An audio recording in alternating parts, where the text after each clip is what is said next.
Hello, my friend. I have a special invitation for you.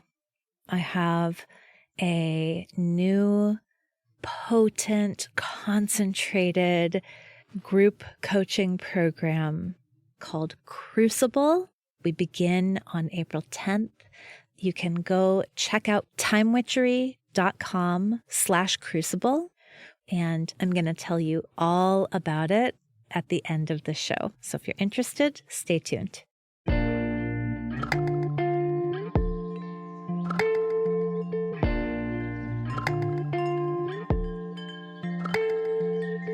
Welcome to Mind Witchery. I'm your host, Natalie Miller, and I'm so glad you're here. Hello, welcome. Are you ready to talk eclipses and eclipse season? You may have noticed that this is not a full moon episode. This is an eclipse season fall 2022 episode. Why? Because that's what felt right. And happily, I am getting better and better at just doing what feels right. So I am talking about this full moon lunar eclipse we are having on November 8th. I'm sure it's fine that that is also election day in the United States, right? That seems fine. I am talking about that, but I want to talk more broadly about eclipse season as a whole. And, this is partly because I think in eclipse season, we are reminded that part of the rhythm of being on planet Earth is that the rhythm gets disrupted. Yeah. So we're in the habit of seeing a full moon. We're not in the habit of seeing a full moon that also shows the shadow of our planet Earth. For new moons and solar eclipses, we have the expectation that relative to our perspective, the moon will be like behind the sun. But on a solar eclipse, the moon is actually in front of the sun. And so eclipses are this kind of period in the cycle where the cycle is a little disrupted, where the cycle shifts and changes. And for that reason, eclipses are associated with disruption and change and fated events. So today I'm talking not just about the lunar eclipse full moon moment. I'm sort of talking about this whole period of time that we are in, this whole eclipse season. Okay, so the axis, the zodiacal axis that we are looking at is that the north node of the moon is in Taurus and the south node of the moon is in Scorpio. And this has been the case for most of this year. The nodes moved into Taurus and Scorpio in January of 2022. And they'll shift again in July of 2023. So we have these 18 months of a real recalibration of this axis, Scorpio, Taurus, Taurus, Scorpio. So with the north node in Taurus, we are orienting toward values. Taurus is the sign of fixed earth, and so we are orienting toward what matters. What matters. And that's not simple. We're having a lot of arguments, actually, about what matters. But in a more broadly speaking kind of way and context, that's what we're looking at right now. We're looking at what really matters to us individually and collectively. And with the South Node in Scorpio, we're orienting away from a kind of super fierce self-protectiveness.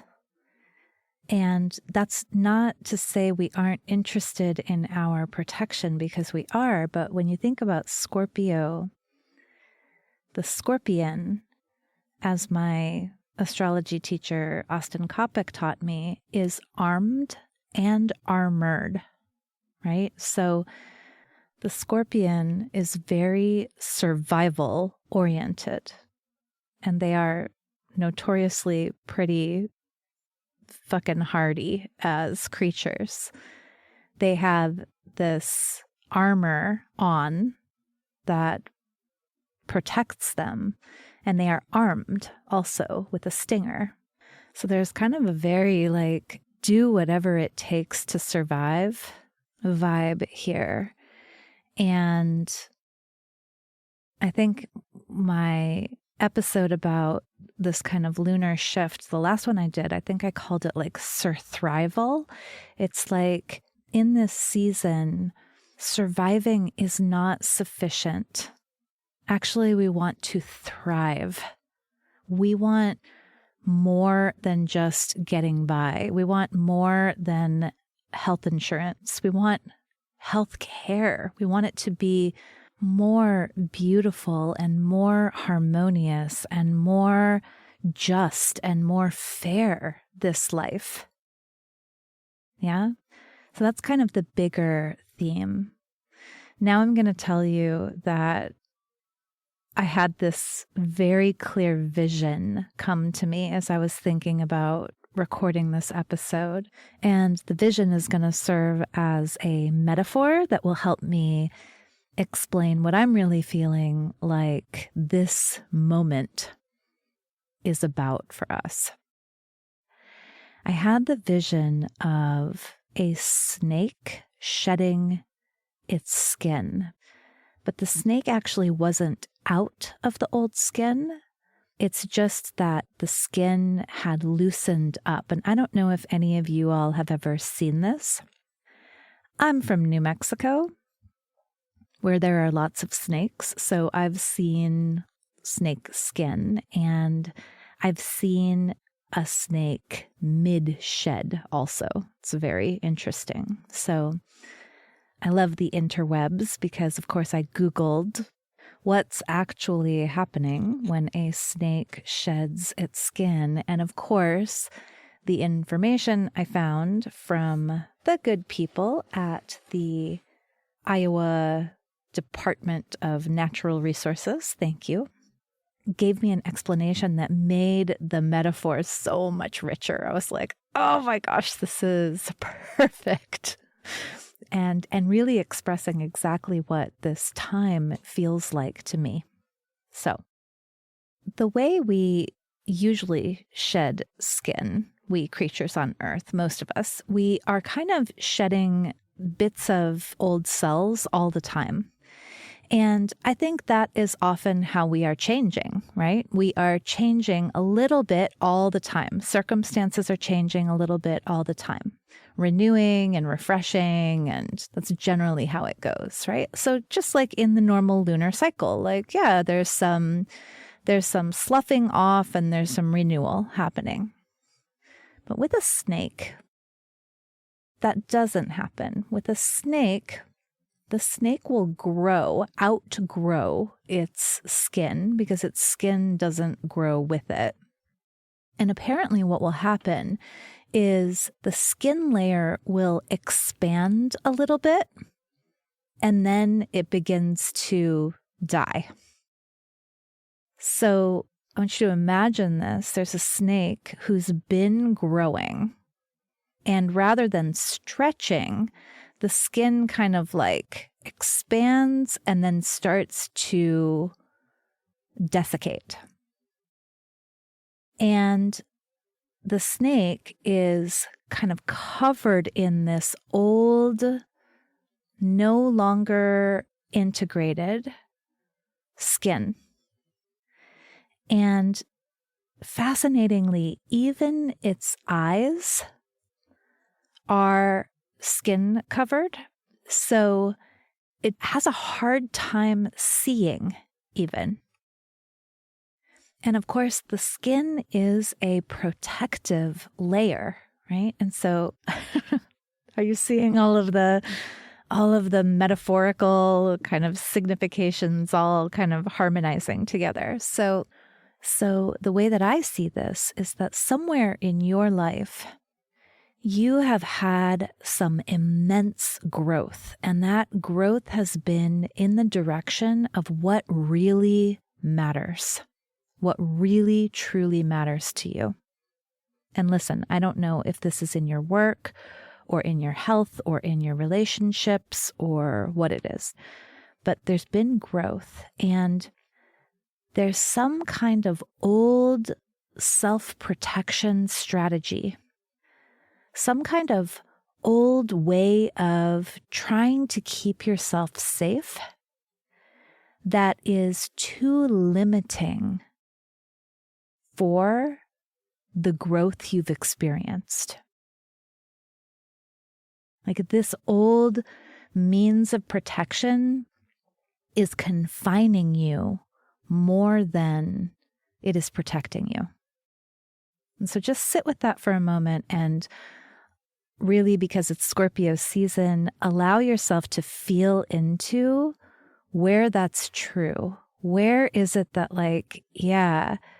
who I want to be, who I am becoming is too expansive for this old strategy of self-protection. And then here we are in an eclipse season where often change is bigger or more radical or more comprehensive than usual. And by the way, an eclipse season, we could say lasts at least 6 weeks up to months. So I don't want you to feel like, oh, all of the change is going to happen this month. No, it's actually already begun, and it won't be done for a while. Okay, so what does it mean, or what am I making it mean, that the snake's eyes even are covered by the skin, and when the skin sort of expands to loosen and desiccate, for a while, the snake can't see very clearly. And that also happens in eclipse times. We are experiencing big changes, but possibly we are not actually seeing fully or completely. We're in a moment of big transition, and so looking back, we will be able to see more clearly, but right in the middle of it, maybe not so much.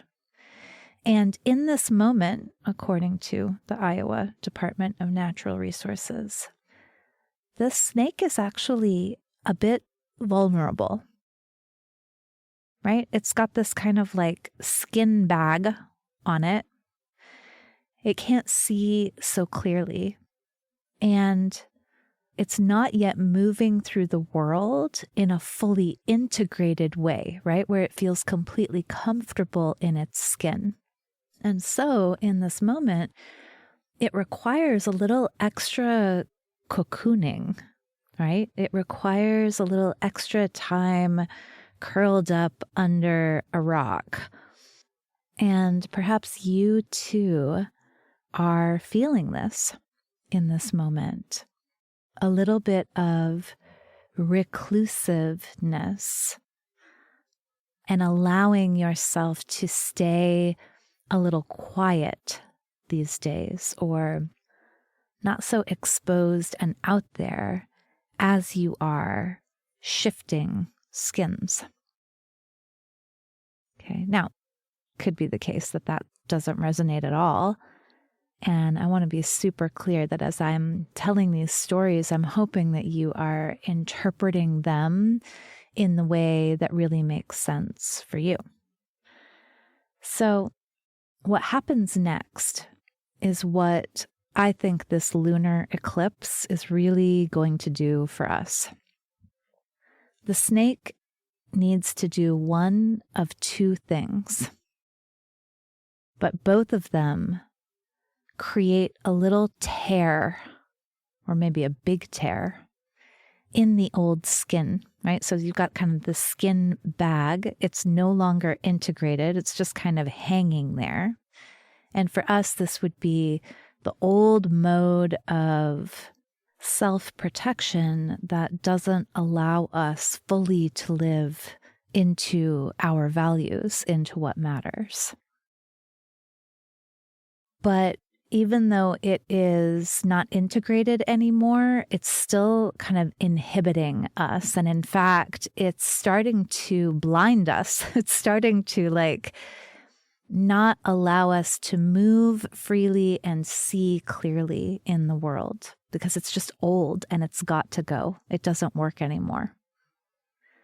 So what happens next is either the snake finds a sharp rock to rub up against, or something sharp comes to rub up against the snake. And there's a rip created in the old skin so that it really now must be shed. There never was any going back to it being integrated, but there is now no longer any question. This change has happened. This growth has happened. It is time to shed the old skin and to move through the world with our tender new skin on. Yeah? So I think the solar eclipse that was on October 25th was really about a reckoning with the fact that the old skin was outgrown.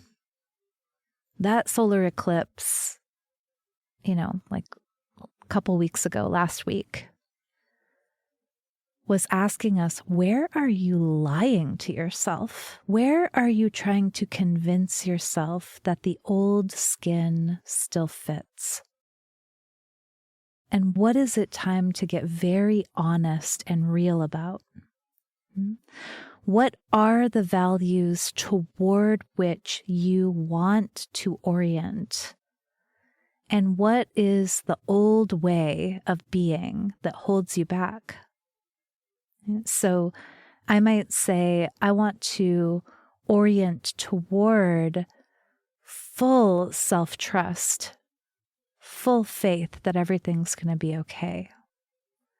And the old way that holds me back is worry and doubt, a real mind habit of worry and doubt. And it's just it's time to shed that.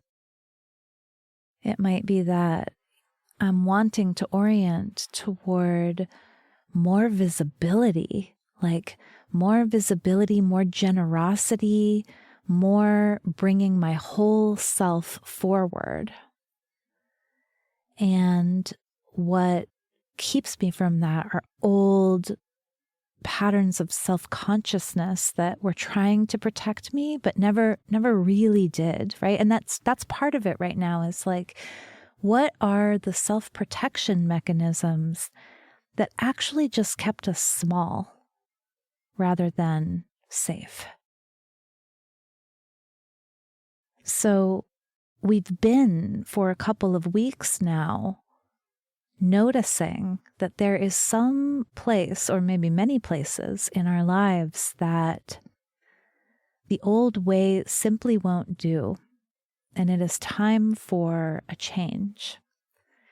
And what's coming next is this sharp rock. And again, maybe you are choosing it. Maybe it's a conversation that you want to have. Maybe it's a decision that you want to make. it's powerful. It's a big deal. And even if it's not a big move, it's a big deal. Yeah? If you don't choose your sharp rock, just know this, the sharp rock will choose you. The shift is coming in this season, like it or not. It's a time for actually a bigger change.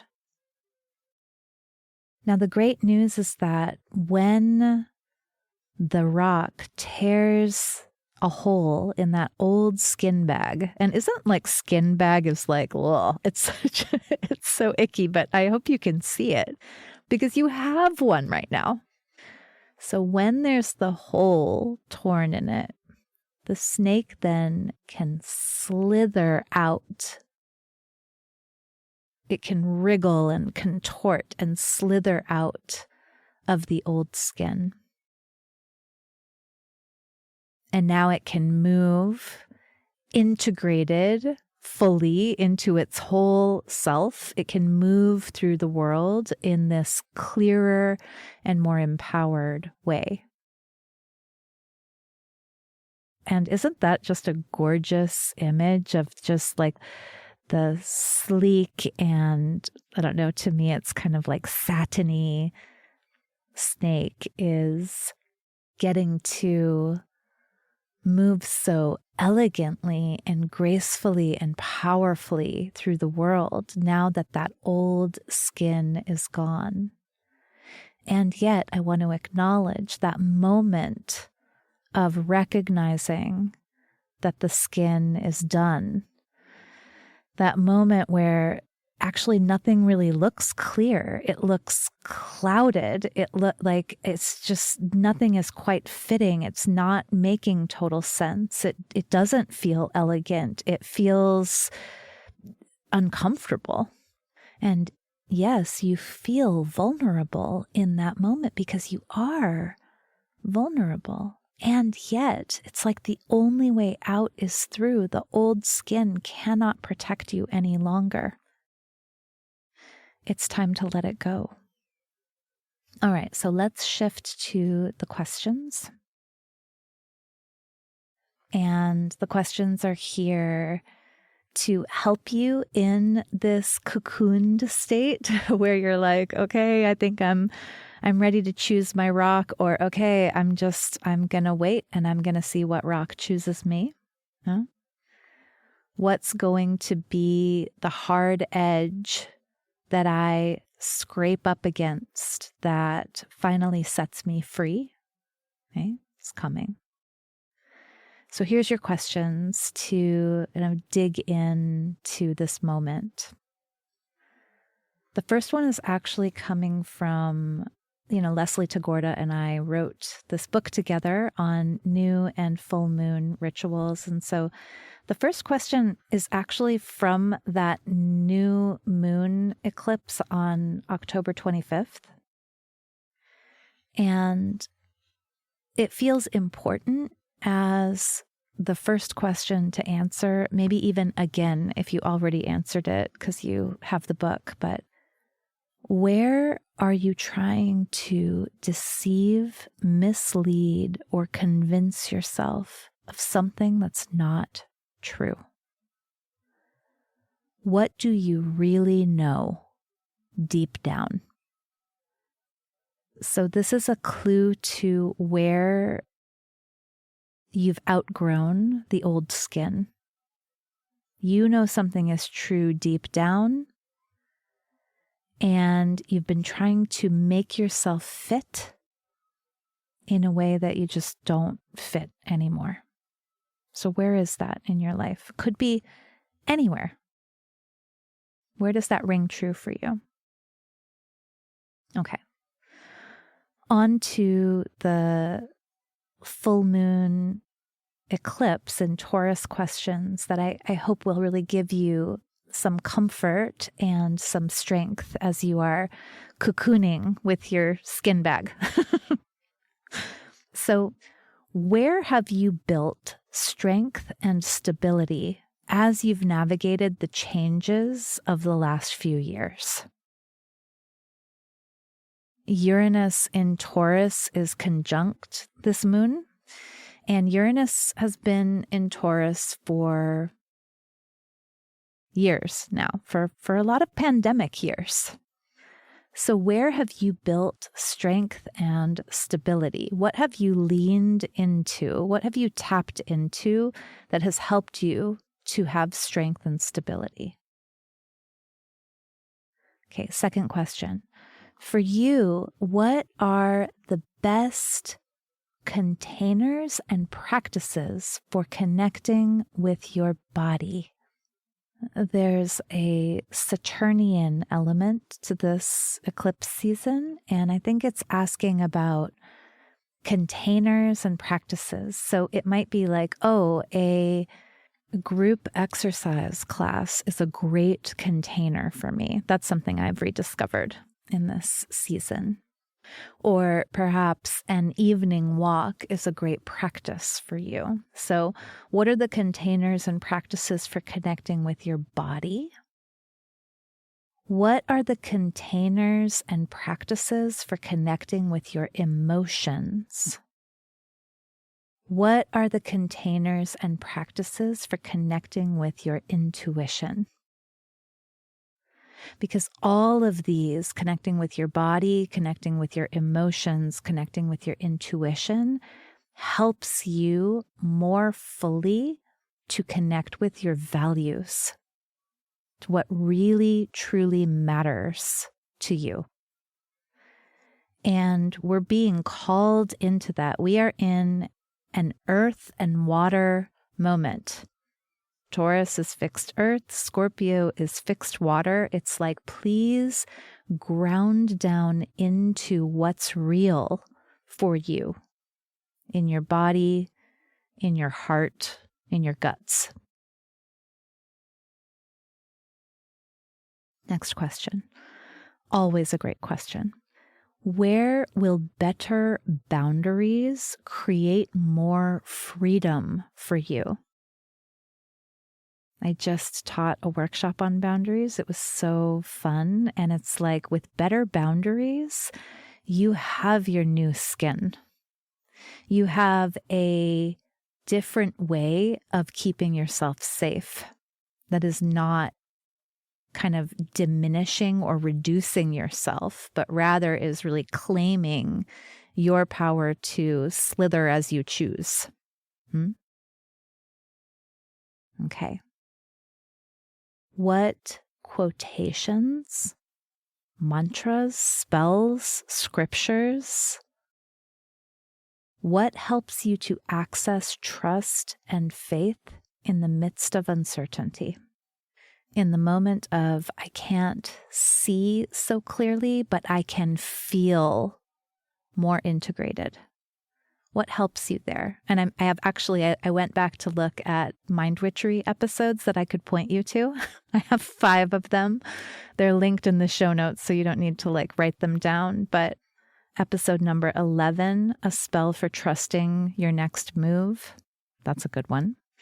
Episode number 15, a conversation I had with fellow coach and good friend Emma Magenta on conjuring faith.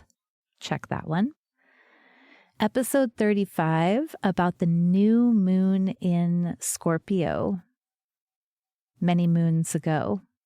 That one felt relevant.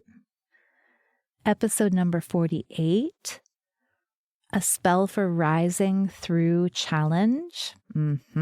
That one is a good one.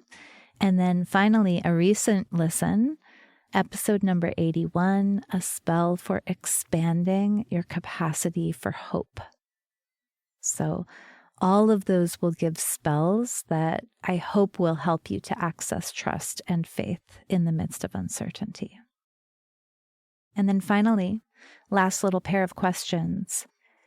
How do you want to feel as you navigate this change?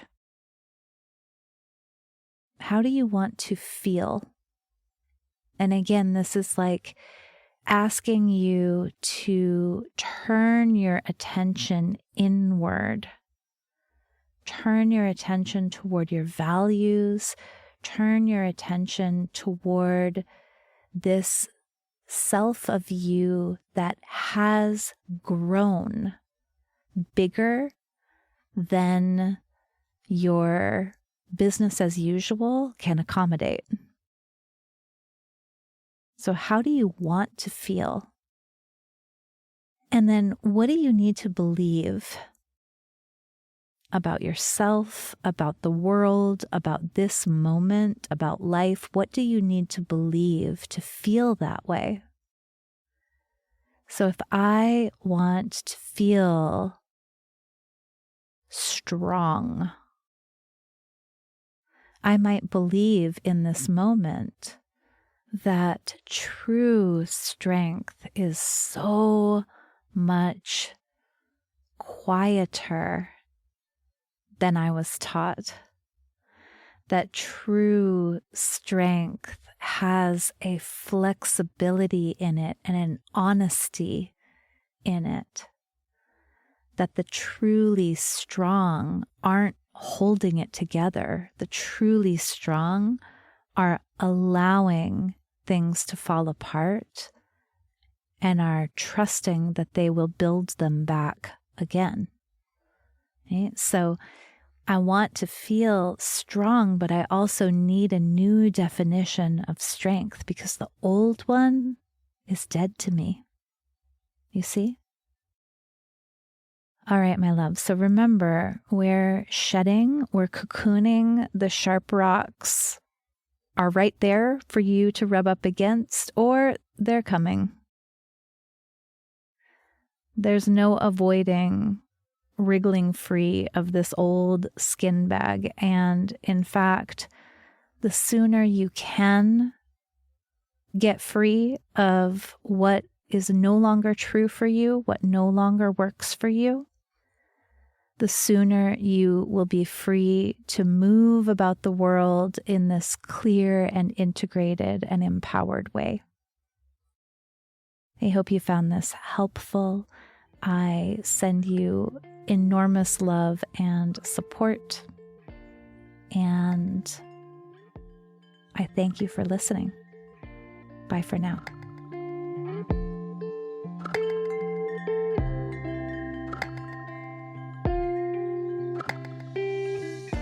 Thank you for listening to this episode of Mind Witchery. To catch all the magic I'm offering, please subscribe to the show. Or if you want a little bit of weekly witchiness in your inbox, sign up for my Sunday letter at mindwitchery.com. If today's episode made you think of a friend or loved one, your sister, your neighbor, please tell them about it. We need more magic makers in this troubled world. Like all good things, this podcast is co-created by stellar people. Our music is by fabulous DJ, artist, and producer Shammy D. Our gorgeous art is by the sorcerers at New Moon Creative. Mind Witchery is produced in conjunction with Particulate Media, K.O. Myers, executive producer. And I am Natalie Miller. Till next time. Hello. As promised, here is a little bit of info about my new group coaching program called Crucible.